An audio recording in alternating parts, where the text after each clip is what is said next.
Hello and welcome to Humber News. I'm Ben Brummel. Dana is off tonight. He was murdered and set on fire while celebrating his birthday. I'm joined tonight instead by Taylor Jans. On today's show, we hit the halls of Humber to ask the students if they're voting in the upcoming federal election.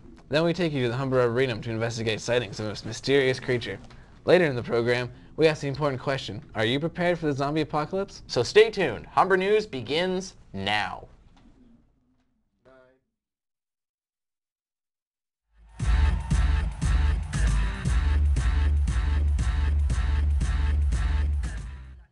Welcome and thanks for joining us. Voting turnout amongst Canadian youth has been declining since 2006. With another election looming in the not-so-distant future, we took to the hallways to find out what Humber students think about Canada's political powers. With more on this story, here's Chris North. In the last election, voter turnout in students was about 33%. We're here today at Humber College to talk to students to see if they're going to vote in this election.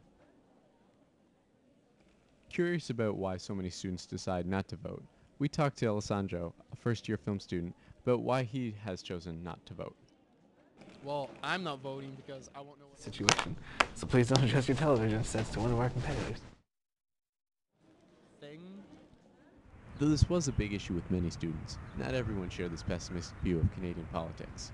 We caught up with Lawrence, a second-year journalism student, and talked to him about why he felt it was important to vote and why he thinks many of his peers chose not to. I think it's kind of everyone's duty as a Canadian citizen to vote. If you're not, you're just kind of wasting your time, so. Do you have an idea why students tend not to vote? Well, it's with the Canadian system, people feel as if it's a wasted vote. A lot of people don't understand the political system here. Federal conservative, they see all these commercials, they don't really know what the issues are. It's not quite as polarizing as it is in the States, so people just feel kind of apathetic about it, I feel. We also talked to Humber teacher Eamon Seku about why he believes student voter turnout rates have been so low. Well, I don't think it's a student's fault. I think that part of the mandate of a politician is to motivate all parts of the electorate. And the young demographic is a very important part of the electorate and should be motivated. If you were a teacher and you couldn't motivate 67% of your students, you wouldn't be a good teacher. So as far as I'm concerned, you're campaigning. Part of the job of campaigning is to motivate all parts of the electorate. So, did the parties do a better job of informing student voters this time around? Well, we'll have to wait till next month to find out. This is Chris North with Humber News. Now it's back to the newsroom. What? Now? Oh, and now to the debate on internships being paid or unpaid. Here's Ross Kerr-Wilson at Humber, and he has some engaging things to communicate to you humans. Don't adjust your TV sets to one of our competitors. Hi, I'm Ross Kerr-Wilson for Humber News. Recently the subject has come up about whether or not students should be paid for their time interning at a company. We decided to ask a couple and see what they had to say on the subject. I think that's perfect. Hello, I'm here with Gavin. What do you think about students being qualified for paid internships? I think it would be nice. I think it would be great if students could get paid internships because I know a lot of us who have to work during the summer and like for us, like we're all in certificate class here, so we're doing school over the summer, so we're not making money. So if we had our internship at the same time, we could also have some money to live off of, and it would be, decrease the amount of OSAP that we could get, and I think that would be great. I don't want to be chained to a radiator. If they pay me to be chained to the radiator, then I'd consider it. I think it would be a nice idea, of course, but if the thing is, if a company can't really afford to pay their interns, so I would think that is kind of fair because they're at least the interns are still going to get the most important element, which is experience. So money is a bonus. I feel that it's not right, though. I think that I'm of the opinion that if you're doing a job, you should get paid for a job, no matter how menial it is. And generally, these internships are not menial. They're high-end jobs, and people are doing functions that are necessary for productions, and therefore I think they should get paid. I'm Ross Kerr-Wilson for Humber News. Now for all you sports fans out there, let's throw it over to Derek for an early look at sports. It's a very busy time of year in sports. Hockey playoffs are just gearing up. Baseball is in full swing. Basketball is heading towards playoffs, and soccer is heating up.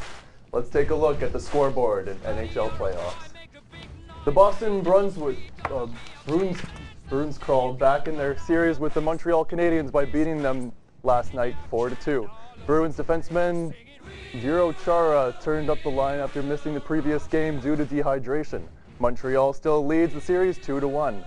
The Philadelphia Flyers have seemed to figure out Buffalo goaltender Ryan Miller beating the Sabres 4-2 last night. The Flyers now have a 2-1 series lead. And finally, in baseball, the Toronto Blue Jays will try to put a rough series with the Boston Red Sox over the weekend behind them, as they open up with the homestead with the Tampa Bay Double Rays tonight. That's all for sports. Back to the news in just one moment. Thanks, Derek. Thanks, Derek. Don't you dare change that channel. When we return, we investigate the existence of the elusive Humber cat. And we will take an interesting look into the tech world. Stay with us.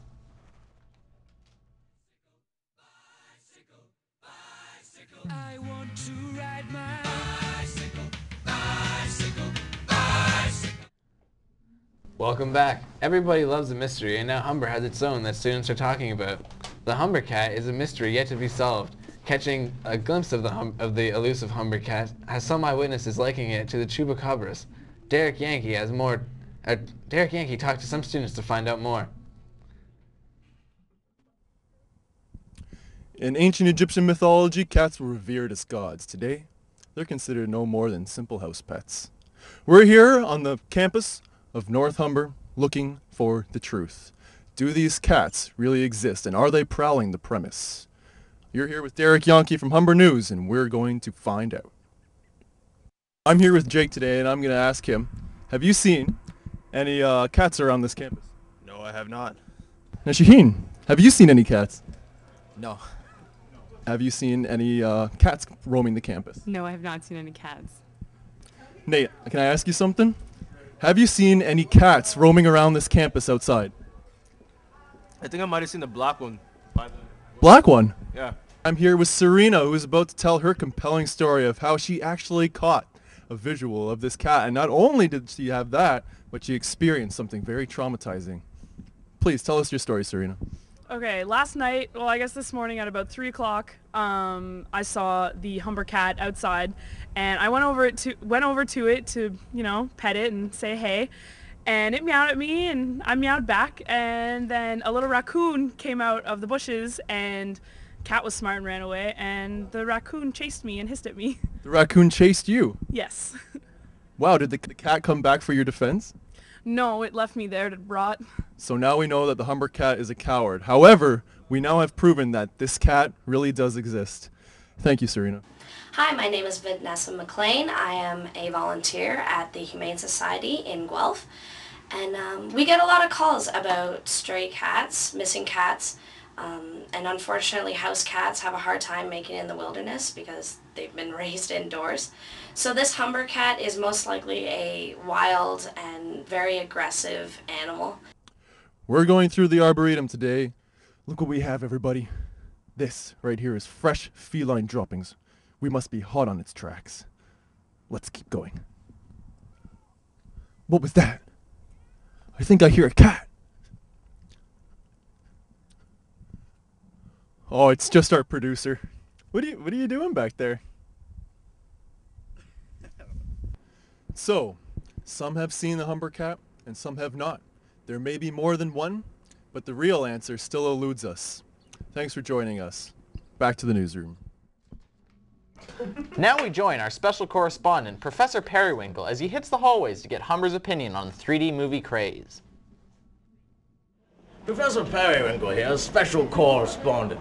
Now, 3D technology has come a long way from its origins. From Toy Story to Avatar, it sure as hell packs a punch. But the question is, with its recent transfer into television, how are people going to react?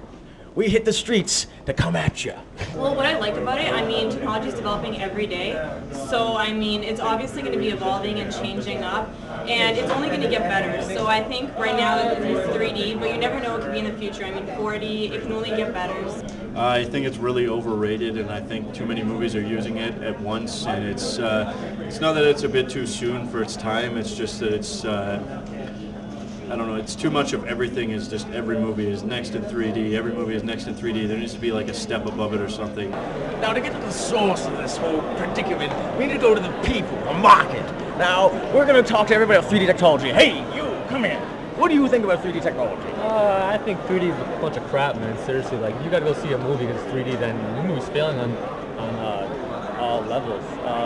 Avatar was pretty cool, but this 3D business, I don't like it that much. You don't like it in your face? No. You don't like? No, I don't like it. No. Do you? I prefer it. How does that feel? It's all right. Yeah? See, with 3D technology with me is that I feel it's so good for video games. Really? Other than that, it doesn't make any much of a sense to me. I think it should stay out of film. I think it's coming, in terms of marketing, I think it's coming a little too much on the heel of people buying big HD flat screens. I don't think people want to spend another $4 or $5 grand right away. I think maybe they're a little soon marketing them. Maybe 5 years from now. Is it a hit or is it a miss? Is it here to stay? We're not really sure. What is fact, though, is that the market does have to listen to its audience, the people. I'm special correspondent Professor Periwinkle signing off. Now back to Anchor 1 and Anchor 2 at the newsroom.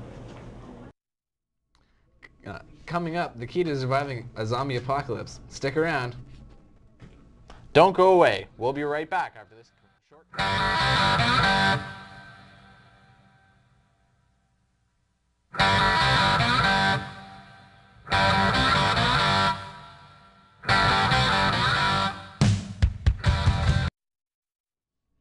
Hello and welcome back. For all you paranoid delusionals out there, Caucasian correspondent Taylor Jans has the latest story on the zombie apocalypse preparation plans. Get a pen and paper ready because it's time to take notes.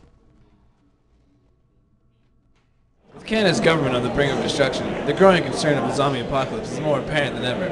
I'm here with... My name is Sean. And Sean, do you have a plan for the zombie apocalypse? I do. It basically involves going into Costco, buying a couple hundred treadmills, and arranging them into an array around my house, so that, like, you know, zombies will approach and then they'll just kind of fly off in the opposite direction.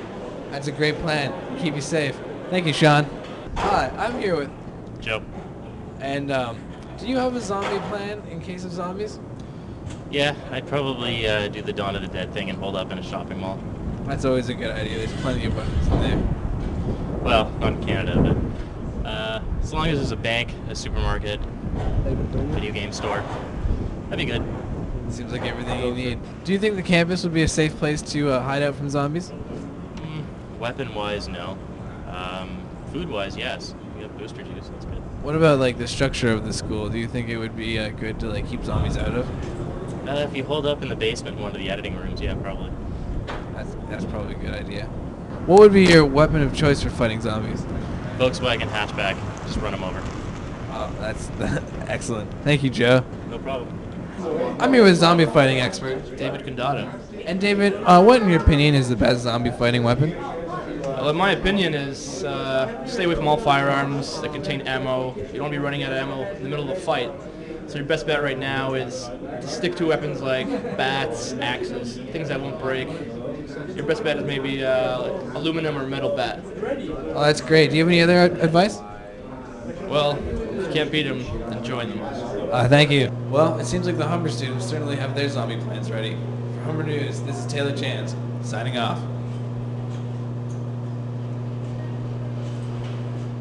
Well, I certainly can't wait for the zombies to come. How about you, Taylor? Well, yes, I'm certainly ready to fight zombies. Ben?